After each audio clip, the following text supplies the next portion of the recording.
Come up the front. You know, we won't pick on you. Come on, join us up the front if you want. Take a nice comfy seat.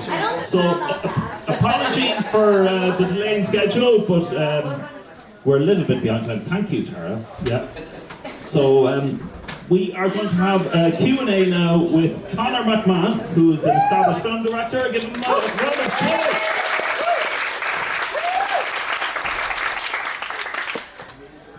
So, Conor, can you just give me a brief overview of what you're involved in at the moment in terms of film and TV? I guess at the moment I'm working on Callum's Kicks. That's sort of just political kind of comedy stuff.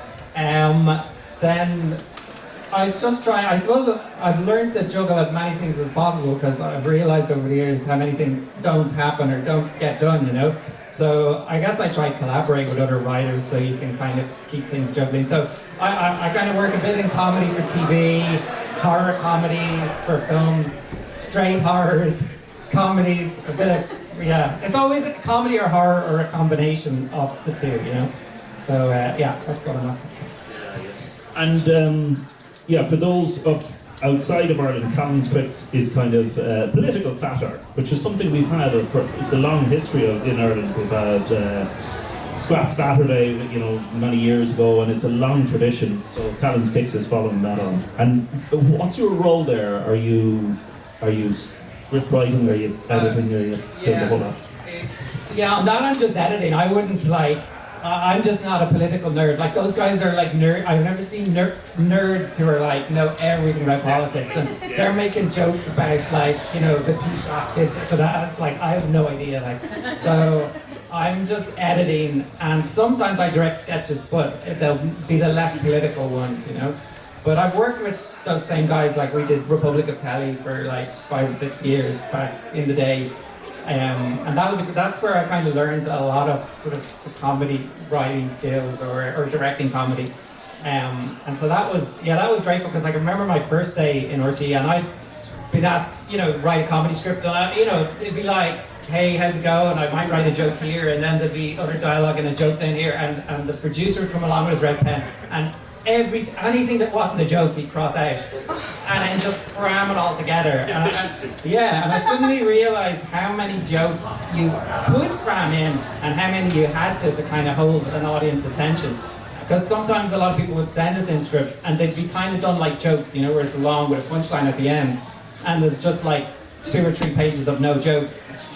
So that was one of the first things, is just like pile in the jokes.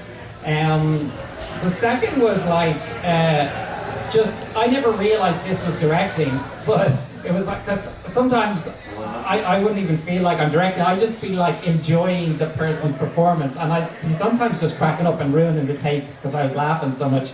And then sometimes those actors would work with somebody else and the performance wouldn't be as good or something. And I realised that that was me directing, just me laughing on set. It was like I was their audience, or I gave them something to feed off, you know? And so it was a few things in that. Yeah, no, that's interesting because sometimes, well, all the time really, the actors are influenced by the atmosphere that you set, I mean, from the director, and the most important thing is making people comfortable, and if it's a comedy, then yeah, comedic environment is definitely helping.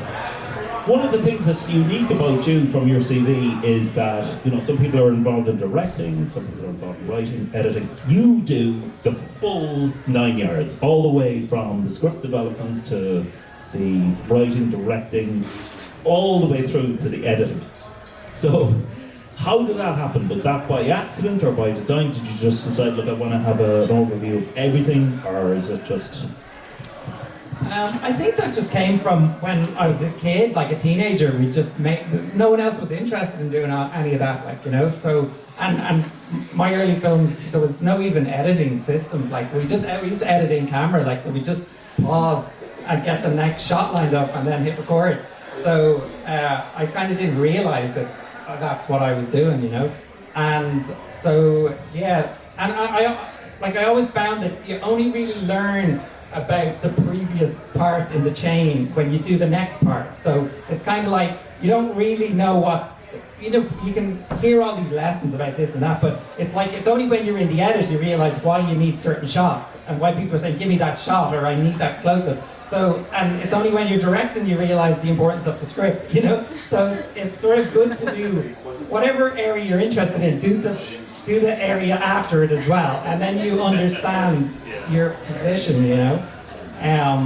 So, yeah, but I think it's, yeah, so that's all, and the writing part has generally been because nobody just hands you a script, so a lot of the time it's like if I want to direct something, I have to go write it, you know, so because I was interested in horror and they weren't doing a lot of horror in Ireland, I just had to generate it myself, so that was sort of, so a lot of it was out of necessity, I would say, more than anything else.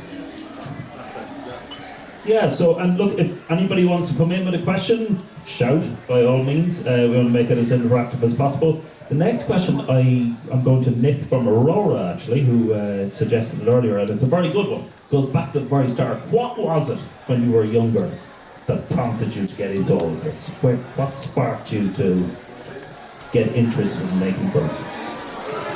I remember the first thing I ever shot, like we had a video camera at home, and you know, it was for, I'm showing my age, recording communions and confirmations and things, like my dad had it. And I remember the first thing I ever shot was one of my brothers punching my other brother. But the thing was, it was done in 2 shots, right? And he didn't really punch him, but the way we edited it and framed it, it looked like we did. And so I could show that to my mum, and she'd be like, oh my God, like, what have you done, or whatever. And there was something magical about that idea that you could create something that didn't happen and get a response off people. And so I think early on, even in school, like that's probably why I got into horror. Like we were making dramas and Shakespeare movies and all kinds of crack. Like, but whenever I did a horror, it always got this strong reaction, and probably just because people enjoyed seeing our friends getting killed. And so it was sort of like, okay, let's just keep doing that. That seems to work. I think it came from that. And again, if you have any questions, just jump in. I suppose there's a room full of mostly filmmakers here, actors, filmmakers, editors, and so on and like this. And the inevitable question, and the useful one, would be what advice? And it's not an easy one to answer in 60 seconds. But what advice would you give to people in the room who've perhaps made their first short, it's screened at this festival, but making that next leap into what you're doing now, which is making feature films and TV? I don't know if this is a bit abstract, but like I can say when I look back at all the films I made, the ones that got made and the ones that didn't get made, because there's a lot of stuff you write and doesn't get made. Like the one common denominator I can see across all of them was the ones that got made, I believe they were going to get made even if someone didn't give me the money. And so I think belief is a really powerful thing in getting something made. It's actually, and it's not just like, you have to start to get momentum. You almost have to just behave like it's happening. I think, like all the films I've done, I've generally starting to make it, and then somebody's come in and given me the money. It's happened every time. Like all the features I've done, I've started out going, if no one gives me the money, I'm making it. And so I've started casting and everything. Like the last film I did, I casted 3 years before I even shot the film. Because I just started shooting it with the actors, and another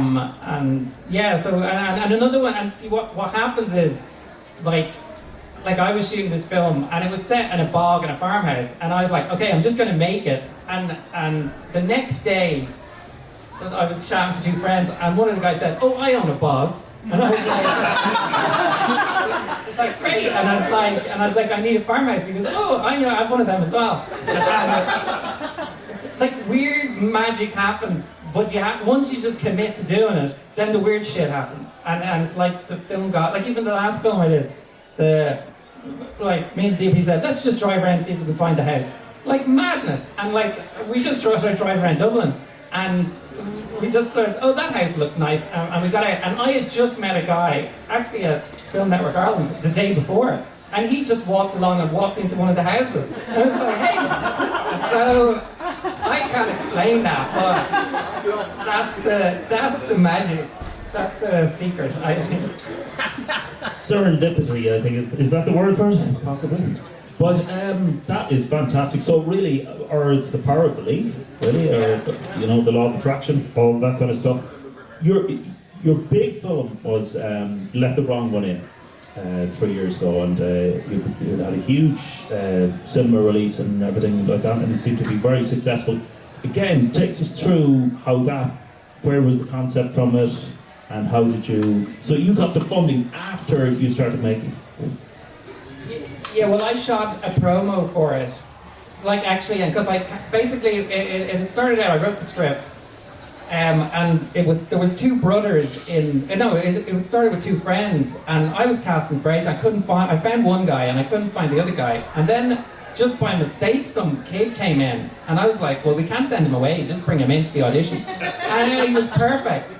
And so I rewrote the whole script as brothers, and I cast that guy, and it sort of changed everything. But then I was just like, we were trying to make the film before he grew up, So, and he started like doing weights, and he was getting buff, and then he needed to get braces, and it was like this, like 3 years of going, is he gonna suddenly get really tall and whatever? So, yeah, and the dynamic, the older he got, the less it would work, you know what I mean? So, but it meant like I had those two actors, and we were like, they helped write a lot of the script, with the dialogue and stuff. So that was a film about a vampire in Dublin, and again, like, that was just a concept that amused me. Like, I'd never seen a Dublin vampire film, even though Bram Stoker is like from Dublin, and so we did shoot in the Bram Stoker Museum as well. Like, so yeah. So yeah. No, because it was a fantastic film. Yeah, Let the Wrong One In. It was really entertaining, very funny, zombie horror. That seems to be your favourite genre, really, isn't it? Like, kind of horror comedy. Yeah. Of course, you have the TV political drama as well, which is a bit of a mixture. But how do you find then the transition then into TV? What is it different? Are you using the same skills, or? TV is a bit different because, TV is very fast. Like, when we did Republic of Telly, it was really fun because you could, we could react very quickly to something that might be in the news, or you'd know very quickly, like, if something was working or not, But yeah, that show was amazing, just working with different talents, like, and seeing. One thing I learned with that is the script was out. If we came back and just shot the script, people would be annoyed, It was always to go out and make the thing 10 times better than this. The script is just like the blueprint. And we'd always go out with you'd want to get 10 or 20 extra jokes on the day, or working with the actors. And then sometimes it was amazing to watch, like, when you do the Rubber Bandits, and their script, it might not read funny. Like, I remember one script, it was about fishing, and the first line was like fishing, and it was read like and then the guy comes out and he goes, fishing, and I gets it right. It's like, how is that a joke? So there was something really interesting about seeing how it's very hard to judge what's funny on the page, because so much of it is the performance, and so much of it is like what you go to location and something happens on the, so you're always rolling with the kind of chaos, I think that's sort of a key to comedy, is you're trying to find more than is there, and looking for just things that might happen on the spot, and just going with it. I think, yeah, that's important. That actually ties into something, actually Mike Farraher, who's here from America, mentioned so we did some interviews with filmmakers, and it reminded me of what you said, Mike, about the script should be just the starting point. You put it out there, and all your crew and cast should bring it to that next level. So yeah, it's an interesting point. So did you go a formal route in terms of filmmaking, or are you just self-made, you self-taught yourself to it? Well, I went to Dundee, the film college, IATT, and that was great just for meeting other people who were also interested in stuff. I always promised myself, though, I'd come out the other end and make a horror film, because I was worried I'd come out and start making arty dramas. And like and it was true because I pitched my idea, which my final year project was called The Brain Eater, and it was about a monster in the woods that attacks under 13's hurling team. Hurling team, yeah. And the teacher told, like I remember they said at the time that why didn't I make it about window cleaners on the side of a building, and one of them, if one of them was a refugee, because I was my monster was somebody who didn't belong. And I was like, well, I want to do the horror movie. And another idea was like, it was like, because he kills him with a slitter, you know, like Cú Chulainn at the end, you know. And it was just that thing, sometimes as well, that's just another point, is like people will come along and try to make their version of what you're making, and sometimes you just have to, you know, go with your gut or your instinct, you know. I think that's very important. And finding people that you work with and are on the same page, because like I remember when I did Stitches, was a comedy, like I remember we went out, the first person we went out to was Mark Hamill to play this clown, you know, from Star Wars. And he thought it might be a bit violent, you know. And so then I sent it to Ross Noble, and he came back and he said, "You had me at knife in the face." And I was like, okay, he seems like the right guy here, you know. Right. Questions from the audience?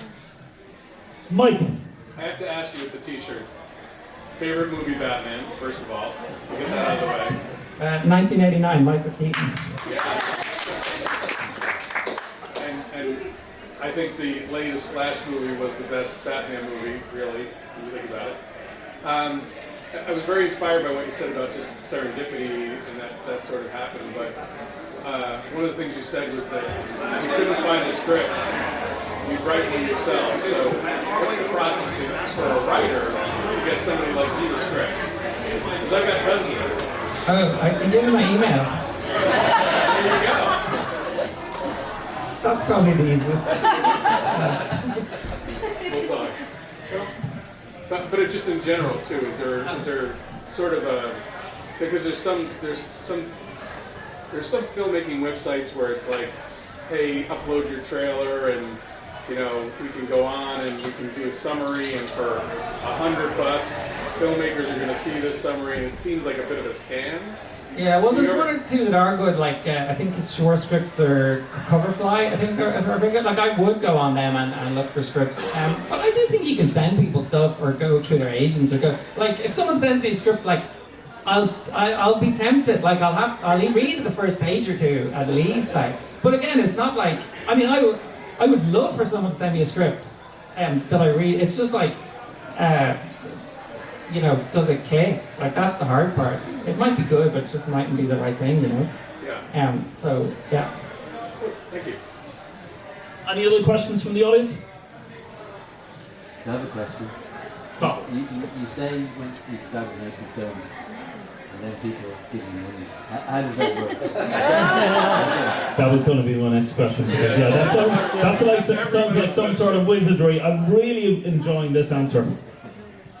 Well, I mean, where does the money come from? Again, like weirdly, like the first film I did, a new scheme had just appeared in Film Board at the time, which was a $100,000 scheme, and that just coincided when I finished my script, and it's just like and it was a horror. There was a guy who was big into horror at the time, and Ireland hadn't funded a horror film then, so it was kind of, you know. I think the guy at the time, the head at the time said, "This film will never get made as long as I'm in it." And then I think someone from New Zealand was over because Peter Jackson was kind of big over there making horror, and so that kind of worked out. But then, like sometimes, like it can be hard, but I don't know. It's like sometimes it doesn't appear, but sometimes you have to use your own money or get friends or whatever. But yeah, I mean the problem with Ireland is like Screen Ireland is kind of the one place to go, you know, so it can be hard to find other avenues of finance. But then like the sales company that I had, that one in the bog, that was completely funded by a sales company. And like in 1 week, like I sent them the script and a week later they said they'd fund it. and then like I was shooting 2 weeks. But that was only because it had already been lined up, and I was making it in a month's time. The only thing I couldn't understand is when I was making it for no money with friends, I was going to shoot for 5 weeks, and then when I got money, I could shoot for 14 days. And I don't understand how that happened. Right, just one last question, I suppose, to wrap it up. So, if money was no object, if some benefactor gave you a massive sum of money, what is your ultimate dream film that you would make? God, I've always said I want to make a film where I kill a load of kids. I'm joking. No, a film about a witch, you know, like a fairy tale film about a witch. And it's the one film I've never been allowed to make, or people are afraid to make. But again, it just goes back, when I was making films as a teenager, we used to like be, you know, that's what we used to do. So I'd love to go back to like my old films like I used to make as a teenager. Pretend and kill each other. Yeah, exactly, yeah. And just that fun of... But I love working with kids as well. They're just so fun, and they're just like, because the one I did for college had a load of kids, and they'd be like, you know, I worked with this 6-year-old, and he was like, well, how do you want me to eat the brain? I could chew on it and slowly realise I like it, or I could just dig in. And I'm like, it's like this 6-year-old's giving me options on how to eat my brains. And it's like, that's great, I'd like to do that again. And on that note, and that image of a 6-year-old eating a brain, Conor McMahon, ladies and gentlemen.